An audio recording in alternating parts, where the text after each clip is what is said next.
Не беше лесно. На патот на оваа идеја дури мора да се нагласи, застана и така наречените мрачни сили, кои се сторија куќата да не може да ја откупи државата, кандисувајќи го газдата на куќата дека тие ќе му дадат повеќе пари. Но со исполнување на трите услови, трпение, време и упорност, и мора овдека пак да нагласам, тројца професори, професор доктор Атанас Вангелов, најстариот славист во Македонија, професор доктор Трајко Стаматовски и мојата десна рака или стурена тупаница, професор доктор Людмил Спасов, мојата идеја беше целосно реализирана.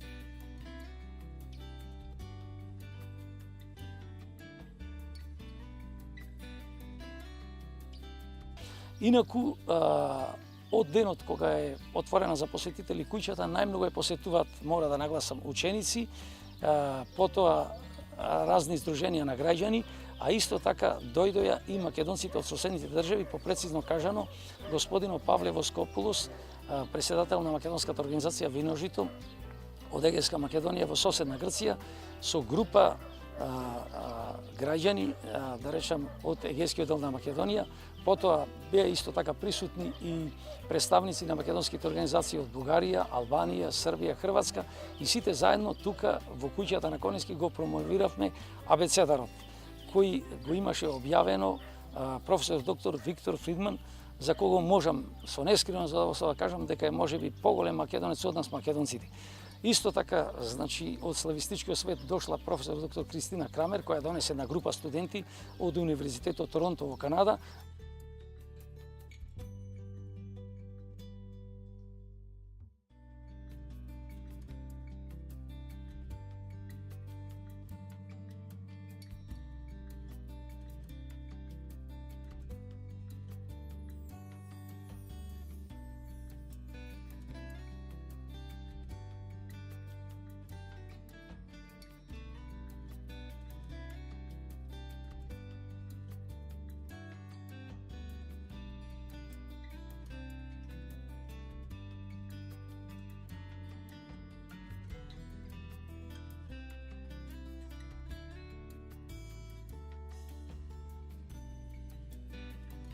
Тој е составил македонската азбука, ги напишал македонскиот правопис, а на македонскиот речник четворица заедно со него и под негово раководство го собирале зборовното богатство на македонскиот народ и при тоа собрале над 70.000 зборови и истите ги сместиле во еден тротомен речник, голем формат.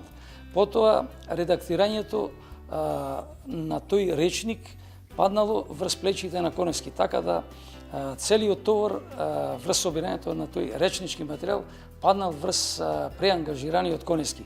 Исто така тој бил иницијатор и организатор за формирање на првиот факултет во Македонија, потоа на Друштвото на писателите, на Институтот за македонски јазик, на првиот универзитет во Македонија, на Македонската академија на науките и уметностите.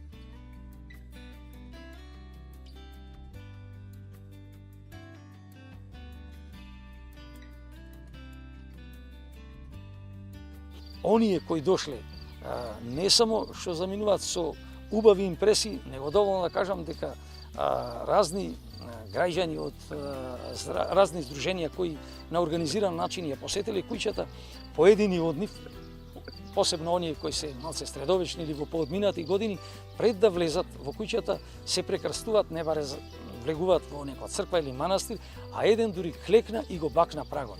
Значи, со ова сакам да кажам, почитта на Конески е преголема. За Конески можам да зборувам 3 дни, 3 ночи, меѓутоа не може да се докаже неговото творештво. Со една реченица само доволно да кажам и ќе кажам се. Конески е лична карта на Македонија, затоа што до неговата појава на неговите сонародници му е велено дека се де срби, де бугари. Таквите луѓе никогаш не умира, таквите луѓе еднаш во векот се раѓа.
Јас, искрено кажано, се сторив, значи, сите училишта на основното и средното образование и сите приватни државни универзитети во Македонија задолжително да ја посетат родната куќа на Конески во Небрегово, нешто слично како, например, во Германија, таткото на современ германски јазик, во рамките на школските екскурзии е организирано да се посети родната куќа на Гете, или да не одиме многу далеку во соседна Србија, како што секој србинче во рамките на школските екскурзии задолжително мора да ја посети родната куќа на Вук Караджич во селото Тршич. Значи, мојата желба беше да дојдат над 300.000 ученици и студенти да ја посетат оваа куќа. Таа желба моја не се исполни.